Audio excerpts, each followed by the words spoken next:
Hey everybody, how's it going? Like Butter here, and today I got a division video because I want to go over the 1.4 tier list for all of the gear sets that you can build and my opinions on it. Now this is going to be for PvP.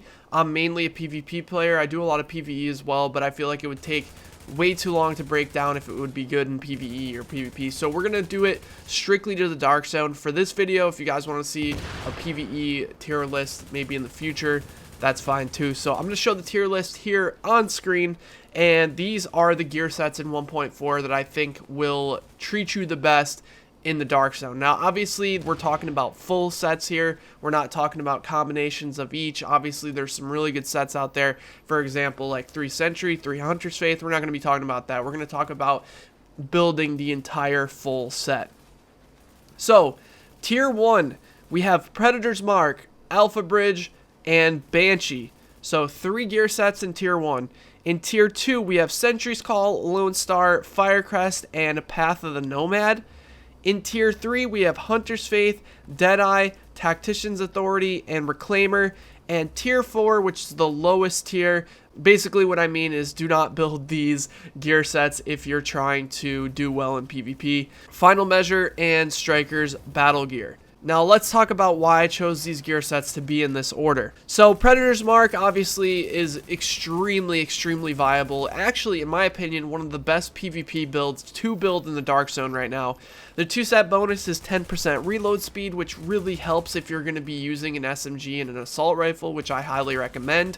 I use a SMG, you can use an MP5 ST. In this video, I'm actually using the AUG because I want to do some further testing with the AUG. And you can get a lot out of that reload speed since you're going to be using, SMGs that have shorter magazines, and you're also going to be using assault rifles that have high fire rates, so you're going to be emptying your mag a lot faster. So that's really good. The 8% assault rifle damage and the 8% SMG damage is amazing because you're helping both weapons that you're using, whereas before Predator's Mark was assault rifle damage and it was also pistol damage, and not many people use pistols in the division because they're so weak, so that just didn't really help. Now the 4-set bonus did get nerfed from 1.3. Hit 10 shots without switching target to make the target take damage over time for 50% of the total amount of damage already done by those bullets. So the 4-set bonus, basically, if you hit them with 10 shots without switching targets to something else, you're going to bleed them for 50% of the damage that you already did in those 10 bullets. Now the reason this is so incredibly strong in PvP in the Dark Zone is because people have a lot of mobility, which makes it very hard for you to land a lot of shots. But if you can make them bleed and slow them, it sprint locks them, and when it sprint locks them, you can hit more shots on your target. Predator's Mark has so much utility. You can use it to proc a slow on somebody to slow them down if they're running away. You can stop somebody from running in your face. It can be used as a counter to someone who's being super aggressive or being too passive and running in a different direction. By turning their screen completely red, it's hard to see like grenades on the ground, and it's hard to hear if grenades are going off. And with grenades being as strong as they are in the Dark Zone, I personally think that Predator's Mark is the strongest build given all the circumstances. It clears NPCs super fast. You just absolutely shred your enemies. You can keep them from running away, keep them from running up on you, and it just has so much utility. This comes in as the best set in 1.4 for PvP in my opinion. Now, not far behind Predator's Mark, I would put Alpha Bridge as another tier 1 build that you can do. Most people know what Alpha Bridge is if you've played the division since 1.3. It's been a super popular build in the Dark Zone. The set 2 bonus is 100% health regen, which helps you out quite a bit when you're out of combat. It's not super important, but it does, give you that little bit of extra health if for whatever reason in a gunfight you stop taking damage for a little bit. The 3-set bonus is really good, 5% weapon damage, which you can't get weapon damage on magazines anymore, and your weapon damage is going to scale off your firearms. So if you have like a lot of firearms and you're doing a DPS build, that 5% weapon damage is going to be huge.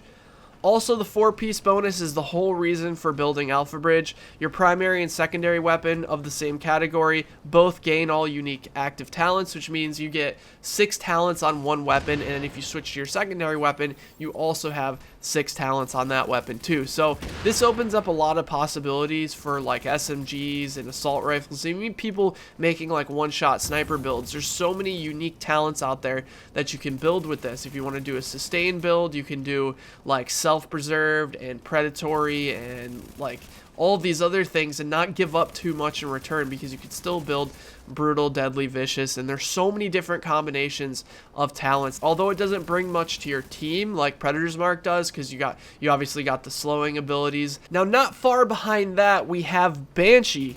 Now, Banshee was a gear set that was made specifically for the Dark Zone that I feel like has been overlooked quite a bit. I'm not seeing too many people run around with it. But the fact of the matter is, even though the 2-set bonus, 20% Dark Zone currency gained doesn't help you in gunfights, however, the 3-set bonus, the 10% damage to targets out of cover, is super strong because most of the PvP fights in the Dark Zone are going to be out of cover. There's so many ways to knock people out of cover with grenades or seeker mines. It's hard to stay in cover in this current meta. So you're going to be getting that 10% extra damage out of cover. This goes well with like an LMG, because LMG has damage to targets out of cover as well. You're going to absolutely shred people who are running around and maybe even playing super aggressive on you, or if they're chasing you and you're rogue, they're most likely going to be out of cover since they're following you around in the Dark Zone. So this 10% damage to targets out of cover comboed with the 4-piece on this set makes it super, super dominant in the Dark Zone. The damage taken from non-rogue players is reduced by 10%, and while you're not rogue, you're going to do tons of damage to rogue agents. You're going to be shredding them, not to mention that in most situations, it's usually like one team of rogues, and then you have like 4 or 5, maybe even like 8 people chasing them. You're going to be able to put them down extremely fast. That extra 10% damage plus, the 10% damage to targets out of cover, since they're most likely going to be running away. I think if the 4-piece kept the movement speed, everyone would be using it, but a lot of PvP players don't like to give up stats such as losing Dark Zone XP or currency for damage, so that's definitely something that kind of swayed everyone's opinion on this set. But don't sleep on it. Like I said, it's an extremely strong set in the Dark Zone right now. So let's move on to our tier 2 gear sets. Now, at the top of the tier 2 gear sets, I have Sentry's Call. Now, Sentry's Call is one of those sets that were extremely strong, that's got nerfed multiple times, but it's still a very good set. The 2-set bonus is 30% increased aiming accuracy, which is going to help you out because you're going to be able to hit your headshots more, which is, going to allow people to do more damage to that target. The 3-set bonus is 10% damage to elites, which obviously is a PvE stat, so it's not the greatest, but the 4-piece bonus is still super strong. Headshots using semi-automatic weapons mark the enemy, increasing the damage inflicted on the target by 5% for a duration of 30 seconds each. A target can receive up to 3 marks. So what this means is you can mark an enemy for 15% extra damage for 30 seconds. Now, before it wasn't 30 seconds, it was something like 10 or 15. Now they're going to receive that mark and they're going to keep it for almost the duration of the fight, assuming that the fight lasts less than 30 seconds. So don't sleep on Sentry's Call. It's definitely still a very, very strong set, especially with guns like the SVD Dragunov, where you can inflict a lot of shots very quickly with extreme accuracy. The 2% is going to help that accuracy, and people are going to be able to mark targets extremely fast. Next on the list, we have Lone Star. The 2-set bonus on Lone Star is 100% ammo capacity. The 3-set bonus, 8% LMG and 8% shotgun damage. And the 4-piece is when holstering a weapon, the magazine is completely refilled. I think the 4-piece bonus is definitely cool, but it's more of like a quality of life thing, considering with Lone Star, you're probably going to be running like an M60 or an LMG that has a very long magazine, and if you're using an extended mag, you're not going to be reloading much anyways. I doubt that you're going to need to shoot 200 shots in a gunfight, especially with how the time to kill in the Dark Zone is a lot lower now. The fact that people don't have, first aid heals that they can run in and out of. They don't have 9 med kits. They don't have all these ways of surviving like they used to. So I feel like the 4-piece bonus kind of holds this set back a little bit. I think if you're going to run Lone Star, it's much stronger to just run 3-piece and then combo it with another 3-piece. Firecrest is one of those sets that became stronger in this patch. The 3 incendiary grenade capacity on the 2-piece really isn't going to help you out too much, but it may help you out, you know, in certain fights when you have to push somebody out of cover. That AoE can do a lot of damage and can even do more damage than like a frag grenade if they're just sitting on it the entire time.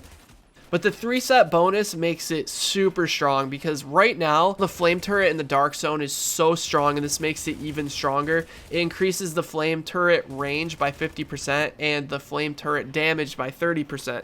Now you also got to remember, with the fact that you can get performance mods that have turret health, that thing is going to be super hard to take down. It takes like an entire team focus firing it to be able to put it down fast. It's not like the shock turret where you can just shoot it with a couple of bullets and get it out of the way. The 4-piece, your damage is increased by 15% against burning targets, so this is going to help your damage output, so you can do more of like a skill power tank build if you want, and then when they do catch on fire, you can still put out a decent amount of damage. So Firecrest, definitely a tier 2 build in the dark zone currently. Next up in the tier 2 list, we have Path of a Nomad, which received a pretty significant buff and nerf in this patch. The 2-set bonus is 15% health on kill, which is really like one of the only ways to get a lot of health on kill.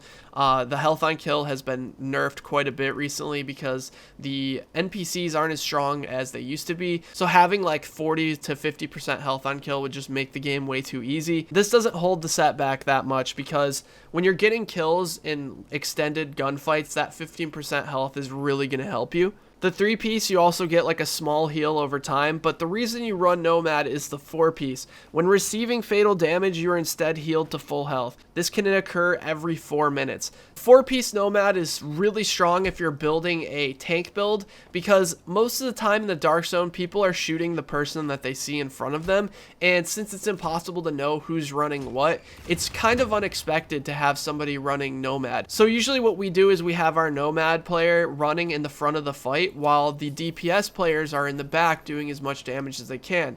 If the team focuses the Nomad player and burns all of their resources and all of their skills on that player, it can completely sway the fight in the other direction. This is why I think Nomad is definitely a tier 2 build in the dark zone. Alright, now let's talk about tier 3 gear sets. Now, some of these gear sets are in tier 3 because they require a good, competent team.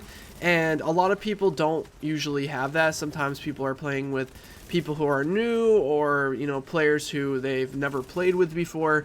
And sets such as Reclaimer, Tacticians, and Hunter's Faith, I think, require a really good coordinated team in order for them to be viable. Now, I'm not saying these sets aren't good, because they can be in the right situations, but because of this, I'm putting them in tier 3 because of the circumstances. Reclaimer can still be a dominant force in PvP, even though they took off the stagger on explosive bullets and the chances of setting your enemy on fire with incendiary bullets.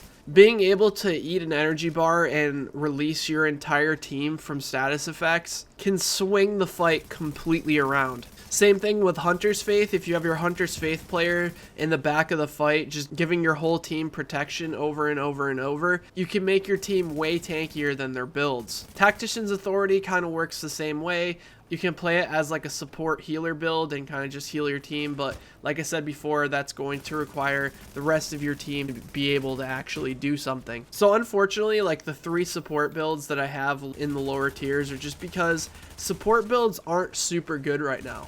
I definitely think support builds need an alternative in the future to become more relevant, because with the nerf to skill power and stuff, it seems that support builds can really help in the dark zone, but they're not necessary.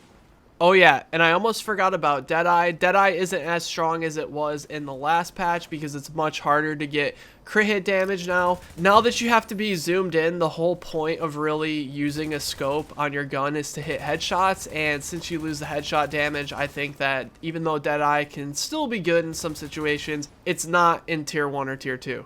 And then in tier 4, we have Final Measure and Striker's Battle Gear. Now, it's kind of unfortunate that I put Strikers all the way down here in tier 4, but right now in PvP, Strikers is at best a tier 4 build. Now, first, let's talk about Final Measure. Now, the 2-piece Final Measure can be very helpful in some builds. You know, if you're going tank and you want to get that exotic damage resilience, 25% exotic damage resilience is kind of a lot from a 2-piece, and I honestly think this might be the strongest 2-piece in the game.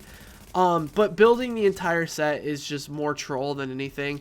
Diffusing grenades that come at you every 15 seconds, you don't need to be doing that. And the 3-set bonus of 15% protection from elites is maybe helpful in PvE, but in PvP this set is absolute garbage. Now, Striker's Battle Gear comes in as the worst PvP set in the game, in my opinion. It's just changed so much since 1.1. When 1.1 first came out, it seemed like Strikers was going to be that PvP set. It really saddens me that I have this all the way at the bottom of the list, because I think that this set has a super awesome idea behind it. The fact that you're going to be rewarded with damage dependent on your accuracy. Now, this is an extremely strong set in PvE with the stability and the enemy armor damage. Now, in the future, enemy armor damage might be coming to PvP, so we'll have to see if this helps out a little bit. But even though I love the 4-piece bonus and I love the fact that it, you know, promotes people who are extremely accurate, there's just no way to stack this in PvP. It just doesn't work. A lot of times shots won't register, and when shots don't register, the game thinks that it's a miss, and people just move around too fast in order for you to consistently hit all your bullets. Even though you're getting 1% more damage per hit, the 2% damage for misses, it just completely depletes your stacks.